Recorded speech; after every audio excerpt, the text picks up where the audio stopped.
வங்கக்கடலில் நிலை கொண்டிருக்கும் மோந்தா புயல் தற்பொழுது சென்னைக்கு கிழக்கே சுமார் 420 கிலோமீட்டர் தொலைவில் நிலை கொண்டிருப்பதாக தகவல் வெளியாகியிருக்கிறது.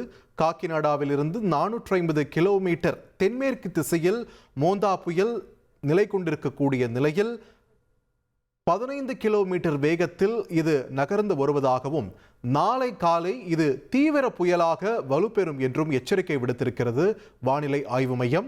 நாளை மாலை அல்லது இரவு தீவிர புயலாக ஆந்திராவின் மச்சுலிப்பட்டினம் அருகே இது கரையை கடக்கும் என்றும் வானிலை ஆய்வு மையம் தகவலை வெளியிட்டிருக்கிறது. இதனை முக்கிய செய்தியாக பார்த்து வருகிறோம். இனி செல்லும் இடமெல்லாம் செய்தி.